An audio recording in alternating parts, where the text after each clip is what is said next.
I am Italian. No, the jokes arrive later, please. This wasn't a joke. I'm Italian, and in Italy, you know, politics and governments are not serious things. Sometimes I feel like I am in a zoo, surrounded by fantastic yet disreputable creatures.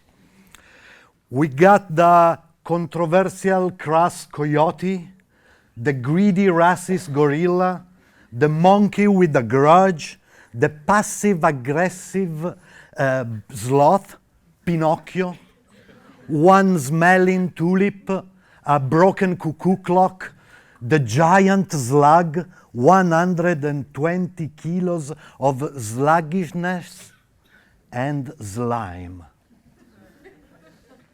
After this prologue, you probably start to understand how the idea for this talk was born.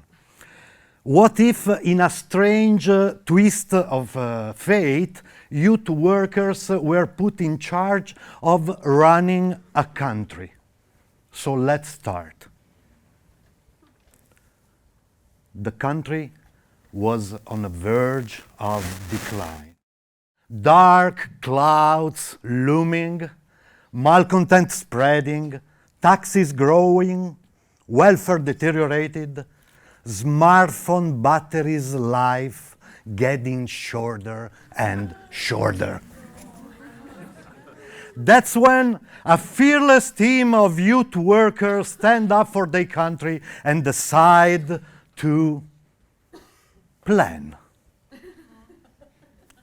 a project. The newly installed government takes a few days in a room full of coffee mugs, cakes, flip charts, and hundreds of thousands of post-its. You know what I'm speaking about.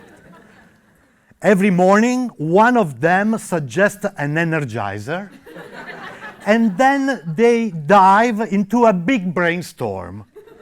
Days and days go by like this. The country was on the verge of decline. Dark, threatening clouds looming, malcontent raging, Facebook's algorithm breaking down. Showing more than just reassuring news, no more customized ads, panic spreading among people that for the first time are offered products they really don't need. That's when a fearless team of youth workers stands up for their country.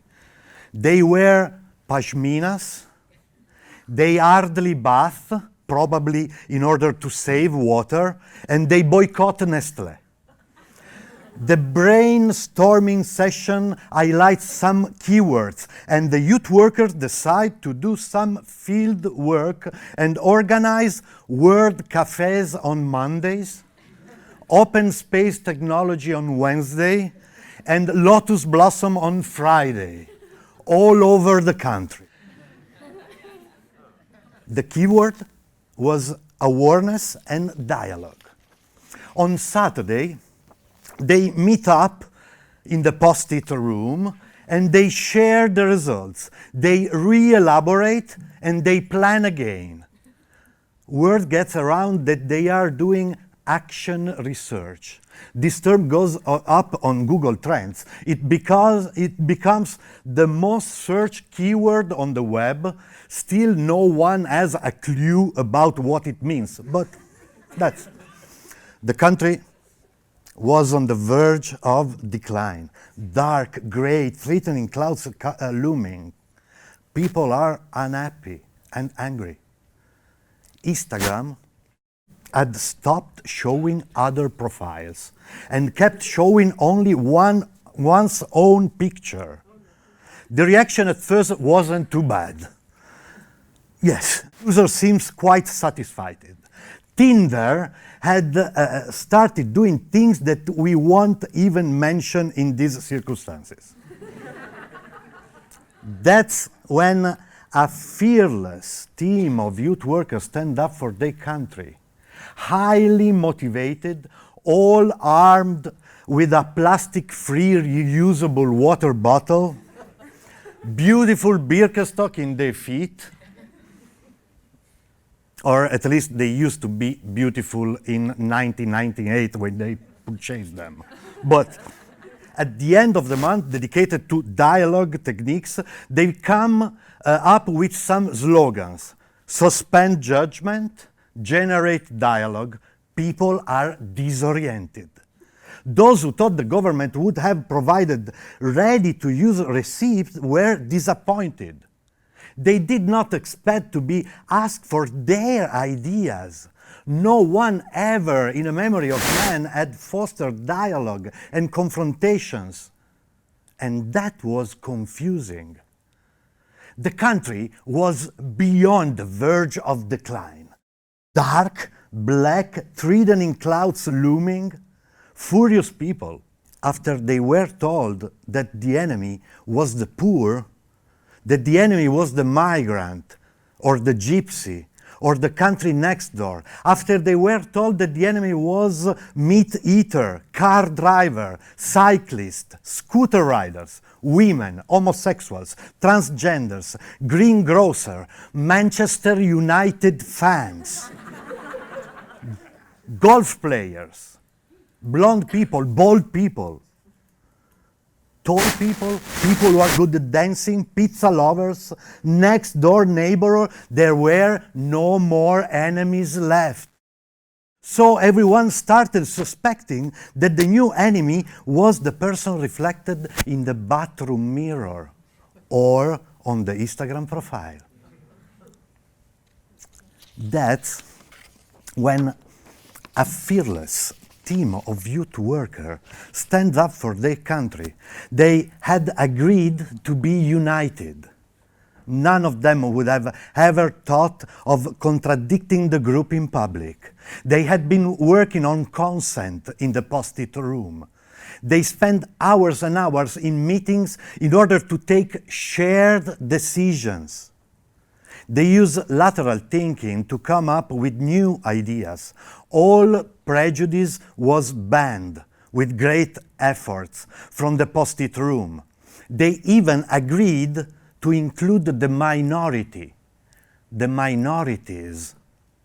to the meetings, with the objective to build a shared vision in which everyone felt represented and everyone could feel a contributor.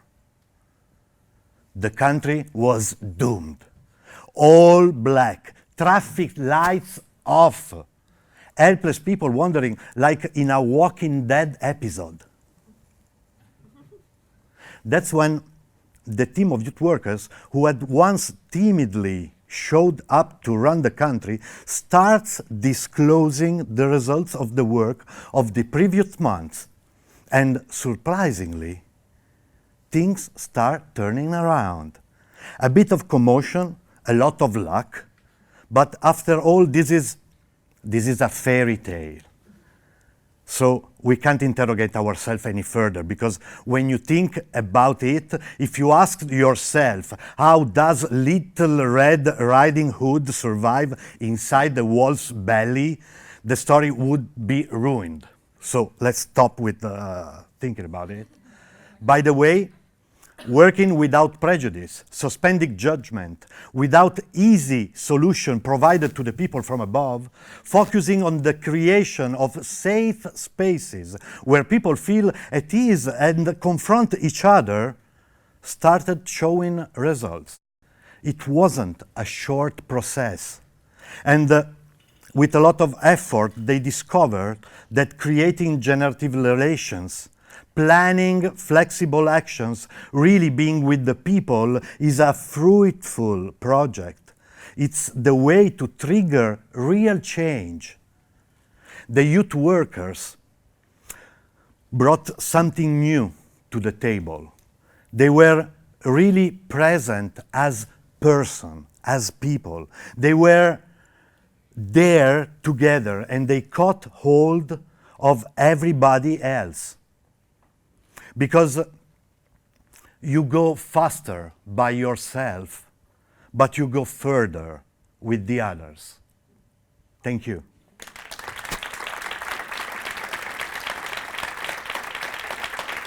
Thank you.